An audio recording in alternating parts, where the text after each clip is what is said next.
5.6 with you guys. I want to give you notes and I want to record them because I noticed we don't have a video on this yet. Elasticity of demand.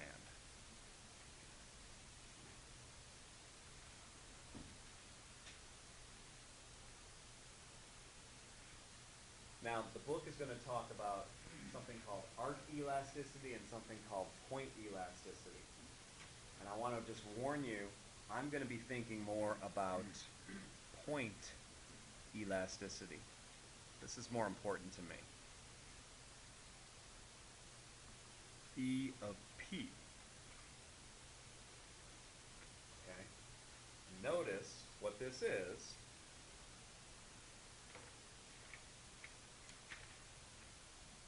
This is a function of price. Whereas all the other optimization I've done hasn't been a function of price. It's been a function of, well, X, right? And so that was usually the demand. So it'd be the number of items, let's say, that you're going to sell. Okay. So I'd like to do this problem. This is page 320, section 5.2, number 28, redone. That's what I'd like to do today. Oh, and I should give you the elasticity formula. So the elasticity formula is E of P equals, it's a big fraction. It's negative P times d prime of P all over d of P.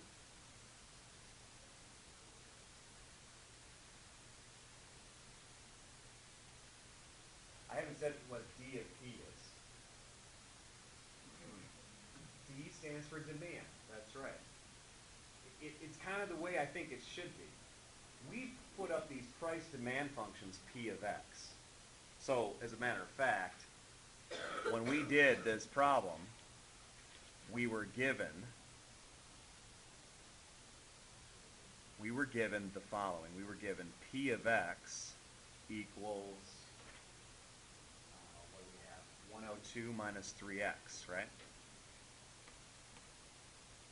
Okay. But what I want to do, okay, I want to compute the inverse function. That's an algebra idea.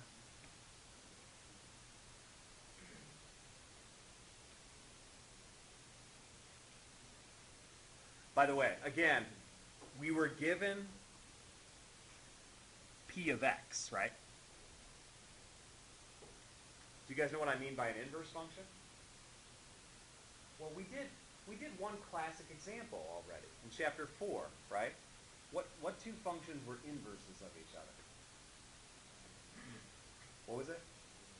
Yeah, so if you have e to the x, the exponential function, the inverse of that was natural log, right? Those are inverses. They undo each other. Basically what you do when you compute an inverse function is the following. The idea is you switch the input and the output. Okay? You switch the input and the output. I mean, right now, this thing says P equals 102 minus 3x. Which one's the output, the way that I wrote that? P is the output, right? I want P to become the input, and I want this x to become the output. Does that make sense to you guys? And so what I'm going to do is I'm going to solve for x. I'm going to get the x by itself.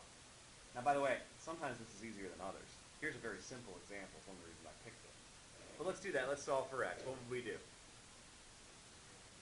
Okay, That works. Subtract 102. P minus 102 is negative 3x. And then just divide by negative 3. So I get x equals, well, let's see, I have to do a little work here, right? And so it's negative 1/3 p, and it looks to me like it's going to be plus 42, right? You guys with me? Negative 1/3 p plus 42. And therefore, what I have is this. I have, well, I want to write the demand function. And so what we write is we write, instead of just writing x anymore, that can be confusing for people, let's write it as demand D. So we know that x stands for how many you're going to sell. We're going to call it demand D of P. And again, that's negative 1/3 P plus 42. I guess I don't need to put the parentheses, P. I could just write D instead of X. But why do I put that? It's to emphasize that P here is an input. You guys with me on this? Somehow this gives me the demand. Matter of fact, now you can do some things. So let's say, for instance, that I tell you guys, all right, a box of candles costs $30. Can you tell me what the demand would be? We just plug in 30, right? So we'd say, you know, D of 30 would be negative 1/3 30 plus 42. So you'd sell 32 boxes at $30 a piece, right? And you can compute a revenue then, right? And you could try other values. Actually, maybe I should try 17, because didn't you guys tell me that was a good answer? No. No. The price is what I was interested in. And I don't really have what the price was from up there. All right, well, we'll get to it. We'll get to it. So, I guess now I can actually, since I have D of P, I can compute the elasticity for this problem, the point elasticity. So I'm going to do that. I'm going to write down E of P equals negative P times, well, I'll need D prime of P. Oh, we should compute that. What's D prime of P? Well, that's pretty easy. It's just negative 1/3, right? That's a very simple example. Negative 1/3 all over. And now D of P, we computed that already. That's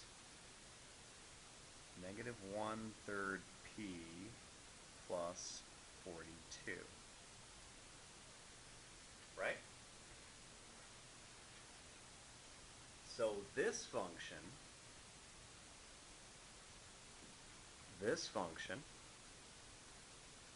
is the point elasticity function. And somehow this tells you something about the market when you have your product being sold at a certain price. So what's the price I made up right away? I said, let's suppose the price of the candles is what? $30. Let's compute the point elasticity for $30. And so let's compute E of 30.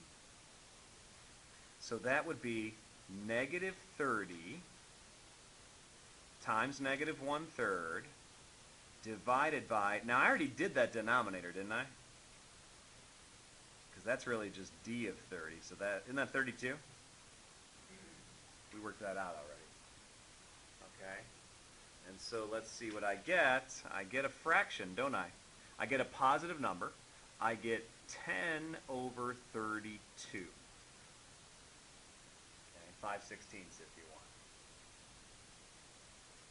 And so I guess the question is, well, what did I learn from that? Well, there's a little chart in your book that I want to emphasize.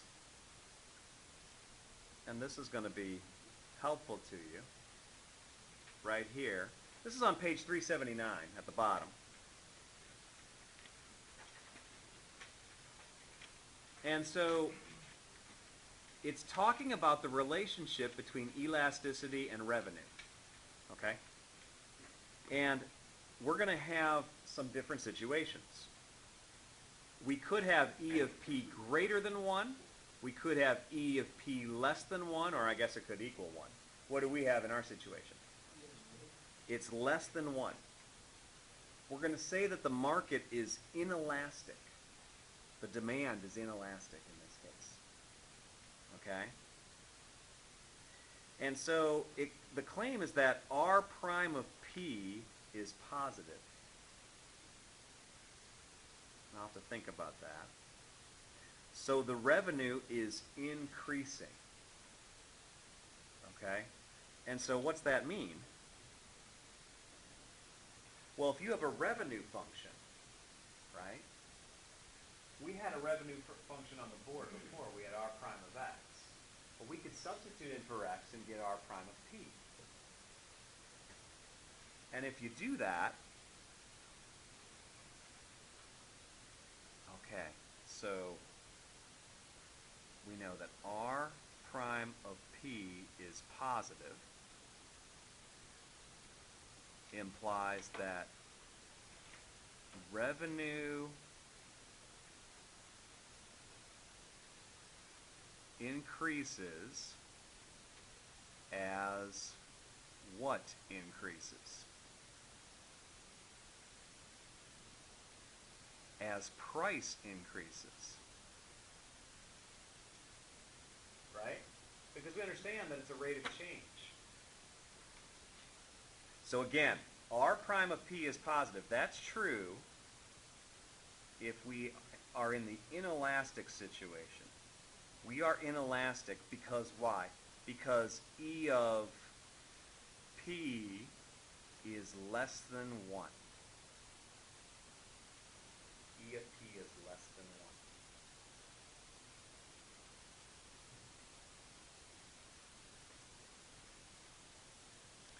1. I have to kind of explain why this works like that. But basically what I've learned so far is what I should do.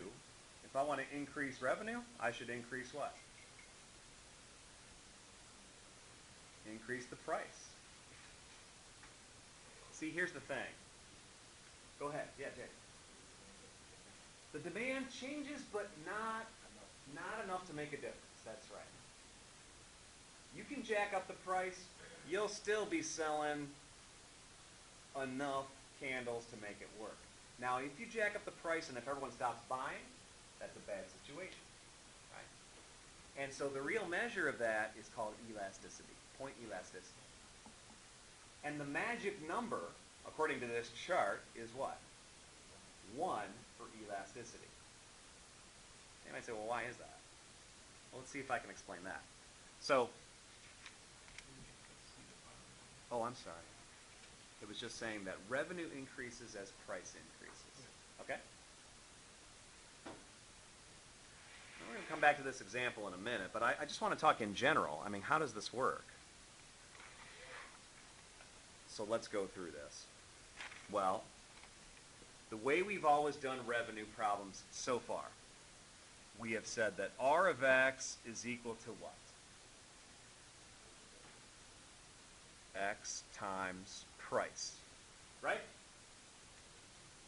And then after you had the revenue function, oh, wait a minute. This is how I used to do it, right? R of X equals X times P of X. Now, I'm going to write R equals X times price, but we don't want it to be a function of X anymore. Now we want it to be a function of what?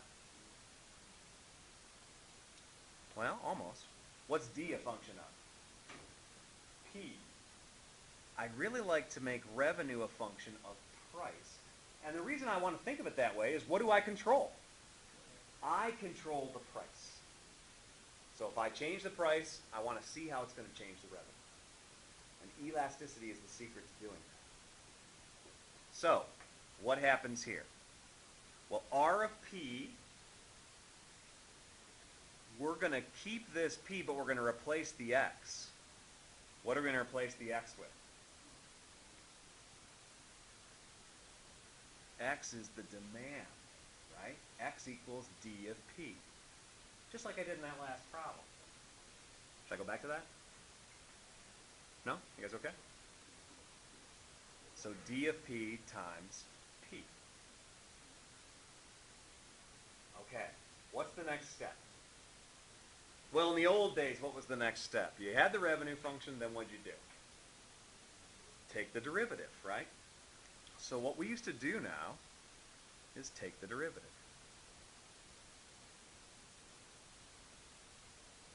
Because why?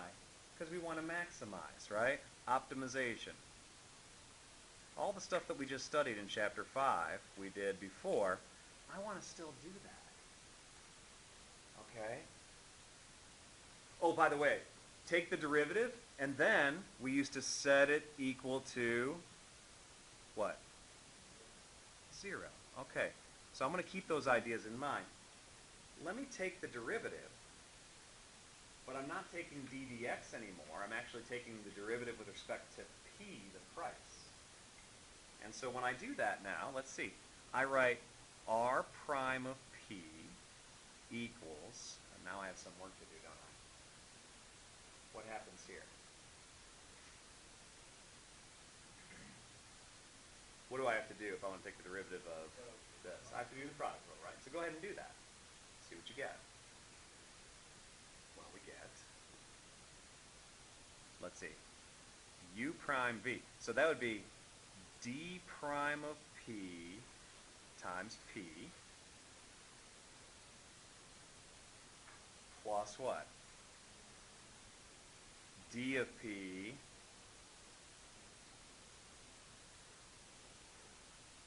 Yeah, but what's the derivative of p in this situation? Well, remember what I did. When I write r prime of p, what I really did was I take the derivative with respect to p, and therefore, what is the derivative of p with respect to p? It's just 1. That's dp dp if you want.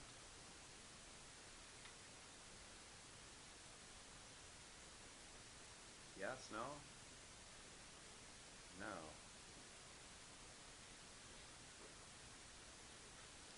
The derivative of p is 1 because I'm thinking of p as the input now. You guys, what's the derivative of x back last chapter? What's the derivative of x? Is you okay with that? So that's why this is 1. Because now we're taking derivatives with respect to price. We want to think of price as our input. Okay? So we have this derivative, and what we're going to do is we're going to set r prime of p equal to what? 0. So what would happen? We would get, well, d prime of p times p plus d of p equals what? And that equals 0, right? That's what we want.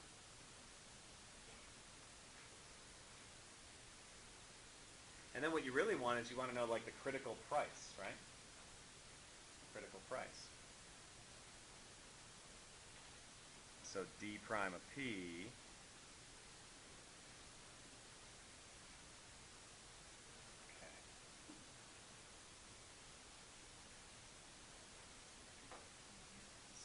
So, just so you guys are with me, everything I'm doing here, you may as well call this the old way, right?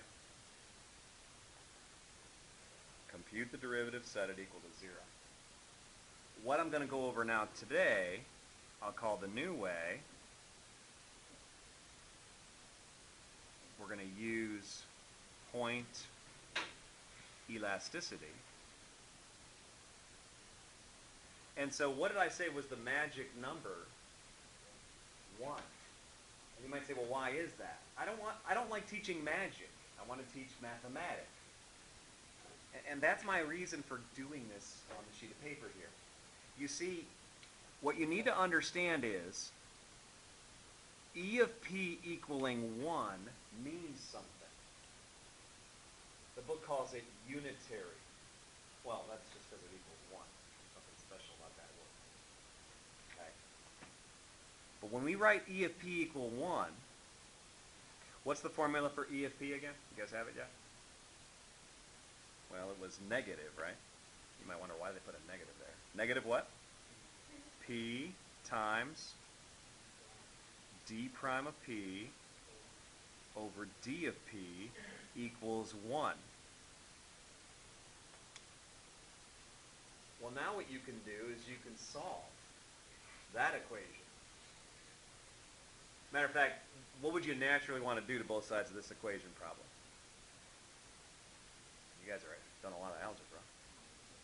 That's what I would do. I hate the fraction. Let's get rid of it, right? So if we multiply by d of P, we get negative P times d prime of P is equal to what? D of P. And then what you might think of doing, now, we set it equal to 0. What do I get? I get P times d prime of P, because it became positive now, and I had a d of P. And you'll notice that this green equation is exactly the same as I got doing it the old way. So when I say, hey guys, what we want is we want an elasticity of 1, it's because it's exactly the same as we did the old way when we tried to maximize our revenue. Which one? This one? That was on the right. I added it to get it to the other side. That's right. So what's the new way? The new way is we're going to use point elasticity, and we're going to set E of P equal to what? Equal to 1. Okay. I want to try that. I want to go back to the candle problem, and I want to go ahead and see how this works. Okay? So, in the candle problem, what do we know so far? Help me out, guys. What was D of P? Did we have that? Wasn't it negative 1/3 P? Okay. Plus 42. And then D prime of P then was negative 1/3 P. And so I'm ready. Oh, and I even had computed the elasticity. So what we're going to do is we're going to set E of P equal to 1 and see how this works. So in other words, yeah, negative 1/3, thank you. We had that on the other slide. I messed up here. Okay. So here I go. I have negative P times D prime of P over D of P equal to 1. So I have negative P times, now D prime of P was negative 1/3 over negative 1/3 P plus 42 is equal to 1. Now what? Okay. Sure, we could do some multiplying. If you think of this as 1 over 1, you cross, multiply, let's say, or get rid of the fraction like we did before, like Kelly suggested. On the left-hand side, the only thing I'm going to be left with then is negative 1/3 P, because I'll get rid of the fraction. And on the right-hand side, I'll have negative 1/3 P plus 42. And this is going to be positive. Sorry about that. Why did it become positive? I had negative, negative. See that? Otherwise, I'm in trouble.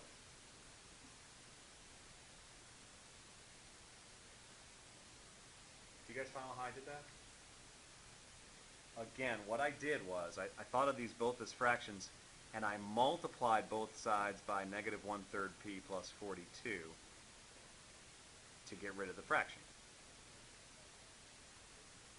So I might call it cross multiplying.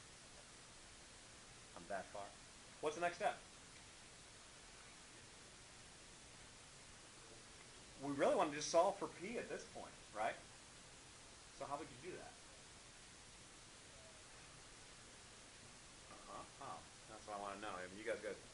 some algebra, that's all. Okay, so let's add 1/3 p here and here. So now I get 2/3 p is equal to 42. And so to finish the problem, what do I do? Let's multiply by 3/2. And if I do 3/2 times 42, I think I get 63. Hey, what's that tell you? If you want to maximize your revenue, what do you need to do? Set the price at 60. Now that's nice to know. I want to know what I should charge to maximize revenue. I do a couple of calculations. There it is. Now again, it still comes down to this demand function, but this is more how it's done. People talk about elasticity. We talk about whether the market is elastic or inelastic. Hey, one more thing just to show you. Remember, we figured out 17 boxes of candles could be sold. Look at our demand function. All right? If I take that D of P function, and if I actually compute what is D of 63, let's see what we get. 1/3 of 63 is negative 21. I'm getting 21, huh?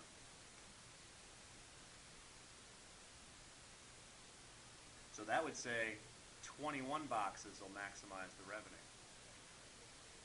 Back to our program. We found the mistake. Okay? So, thank you, Mike. 102 divided by 3 is not 40 anything. Okay? It's 34. 34. How does that change things? Well, a bit. If this is 34, for example, the demand of 30 would be 24. Right?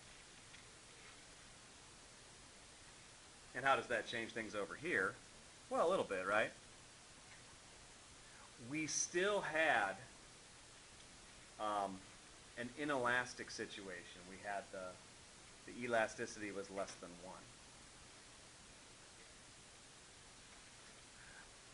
But I'm going to go back to what we just worked on.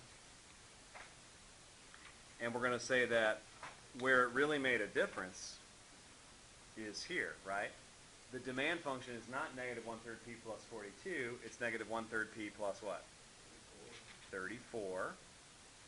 34. 34. All these 42s are 34s. And so where it really hits us, I guess, is here. The price, we get 3/2 of 34. So that's 17 times 3. 17 times 3 is 51. Okay? So if we charge $63, we wouldn't be doing as well as if we charge $51. And now let's verify that this works. So if we plug 51 in for D, so we don't want to do this. We want to do D of 51. That would be negative 1/3 of 51 plus 34. Negative 17, because 1/3 of 51 is 17, plus 34 equals, there's the demand, the 17 boxes. So I'm glad we checked that. Okay. I just want to give a couple sample problems. Maybe one or two. Number 18, you are given a price function. P equals the square root of 250 minus x, right? And the assignment is write the demand function x equals d of p. And that's a good assignment. I mean, we had to do that to start for our problem. Ours was easier than this. But it's just a little bit of algebra. What would I do to both sides?